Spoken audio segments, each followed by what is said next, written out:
In my first acid and base video, I talked about definitions of different acids and bases. Arrhenius acids that produce H+ in solution, or bronsted-lowry acids that are proton donors, or Lewis acids that are electron pair acceptors, or whatever. Those were definitions, and now I want to talk about what acids actually do and why some things do that better. So what is it that acids actually do? If we just look very lightly at the Arrhenius and bronsted-lowry definition, acids produce H+, they give H+ to the solution. All right? That's their basic job. So what does it take to be good at that job? Well, to be good at that job, you have to, the H+, your H+ have to leave easier, and they have to be less likely to return. So what does better really mean in this context? Well, it has two parts. The first part of which is the H+ needs to leave easier.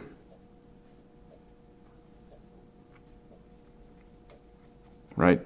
And what we're saying is there's a weaker attraction.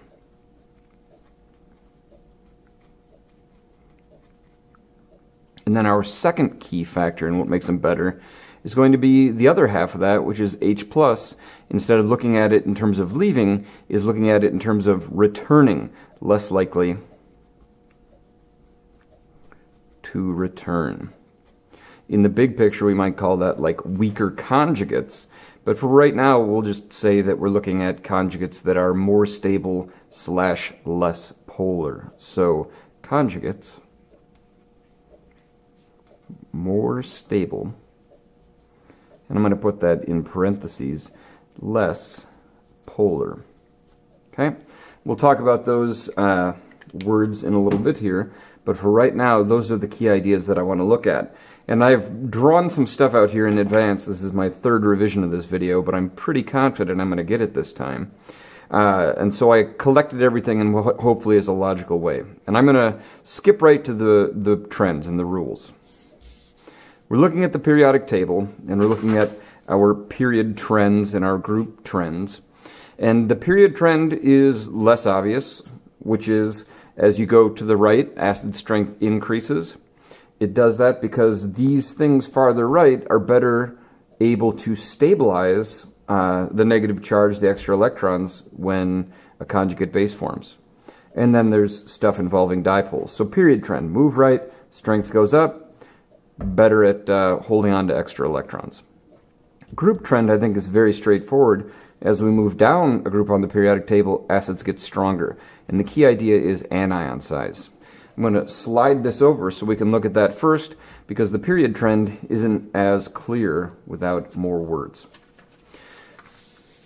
So I've got right here fluorine, chlorine, bromine, iodine, fluorine, chlorine, bromine, iodine.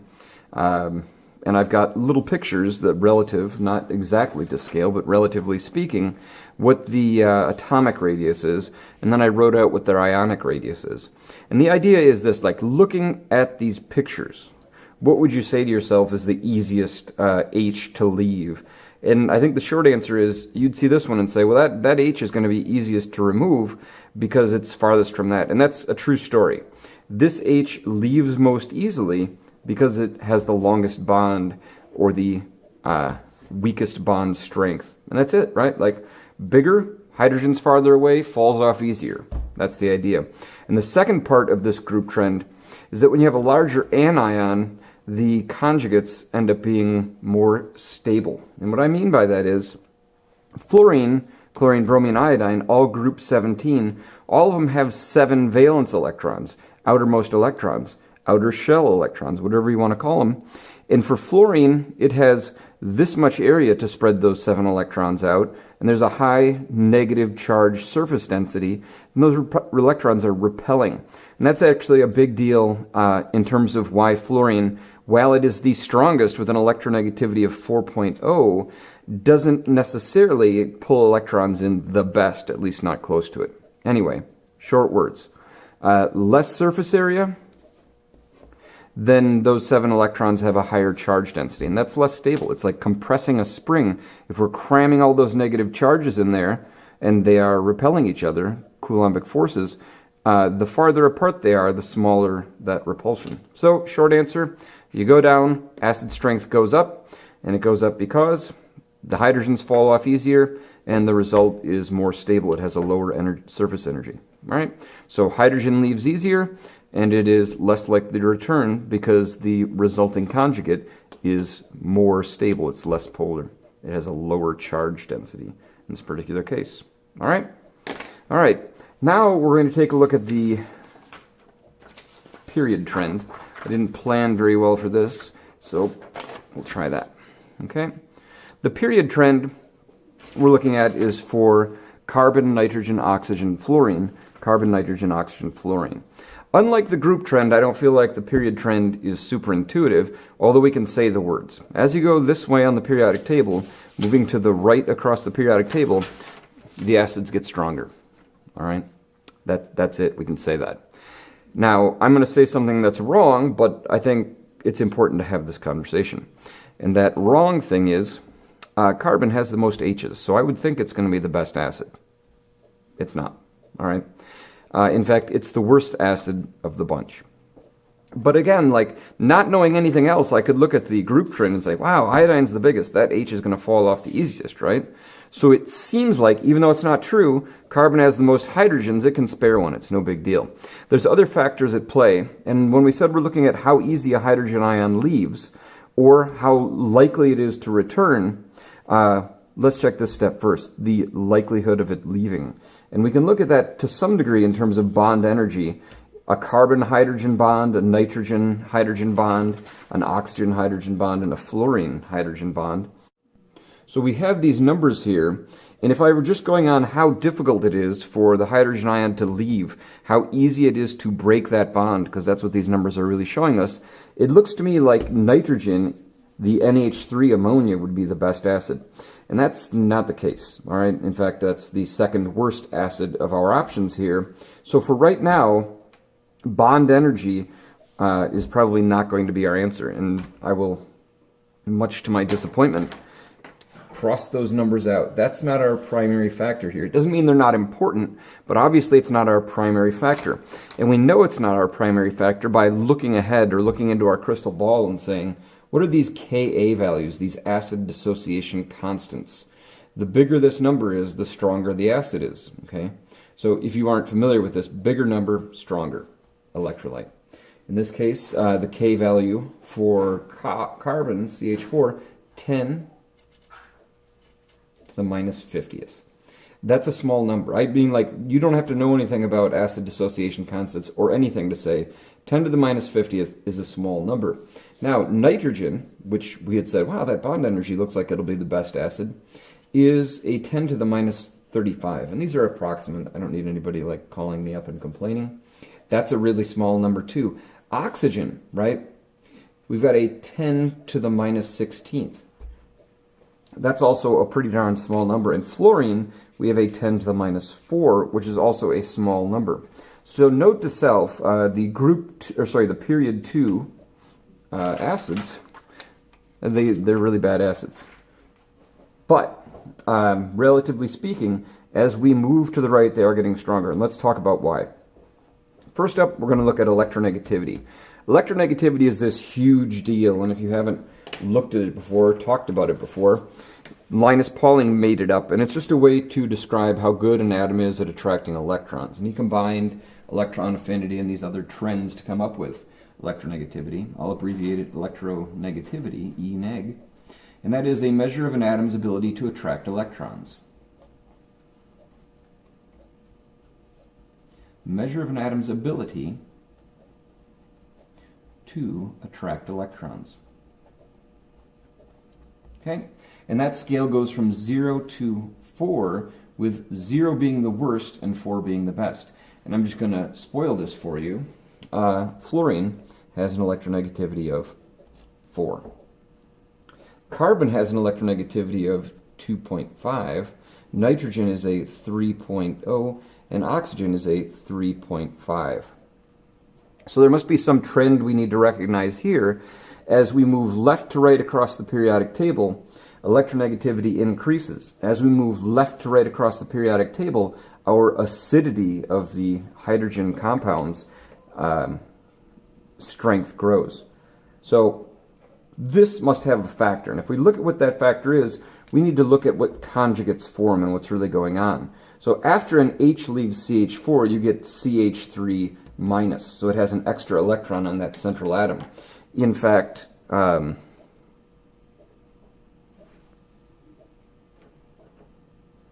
sorry, I couldn't find an appropriate color. In fact, this carbon then gets a negative formal charge. So it ends up a 1 minus formal charge, nitrogen 1 minus formal charge, oxygen 1 minus formal charge, and fluorine 1 minus formal charge. So something that is significant is the fact that all of them end up with a negative formal charge, which makes sense because they all have a negative charge there, and all the hydrogens are zeros.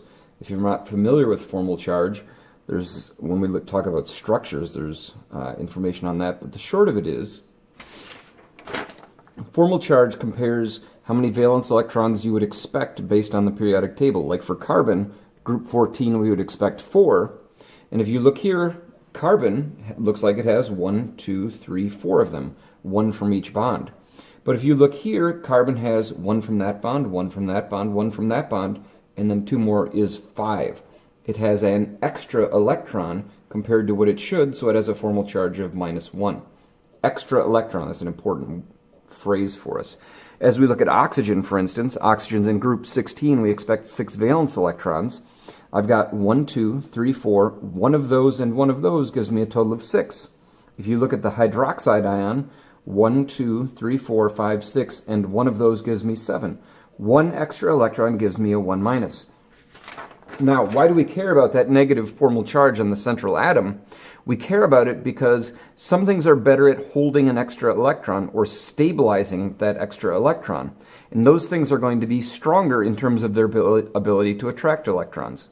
So when we're talking about increasing electronegativity, what we end up saying is that the conjugate becomes more stable because it's better at holding on to that electron without the hydrogen there. So carbon isn't very strong. If it gets what it asks for, and we remove that hydrogen, it can't control the resulting state. That extra electron is too much energy for this, and the carbon can't hold on well, so it attaches to something else, pulls that hydrogen back on, and it sticks, right? Hydrogen's ability to return, or the stability of the conjugate. It is an unstable conjugate, right? In NH3, we've got a 3.0 for our nitrogen, and that's better at holding on to an extra electron. 3.5, pretty darn good at holding on to an extra electron. 4, the best at holding on to an extra electron, which kind of brings up something that I want to mention for our group trend in a minute. So right now we've got this idea, which is electronegativity stabilizing additional electrons. That's a key factor, all right? The other key factor that I will mention, and whether or not it's the truth, I'm going to state it as such, is the idea of how likely the hydrogens are to return based on the polarity of the conjugates. Hydrogens have a charge, right? It's H+. So it's going to be attracted to negative dipoles. In this particular case, when you're starting out, there's no net dipole. It's nonpolar. In this case, when it has lost a hydrogen ion, then we have a very strong dipole in this direction, and there's going to be a very strong tendency to pull these polar hydrogens, or pull these charged hydrogens back. In this case, we do have a net dipole, but when we have that extra electron, our net dipole gets even larger. So this has a tendency to pull a proton back because of that dipole. This also has a dipole that is stronger than that dipole right there.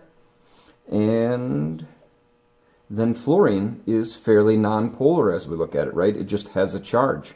So looking at that, dipole, dipole, dipole, no dipole, that one's got to be better at keeping the hydrogens from returning, and it is.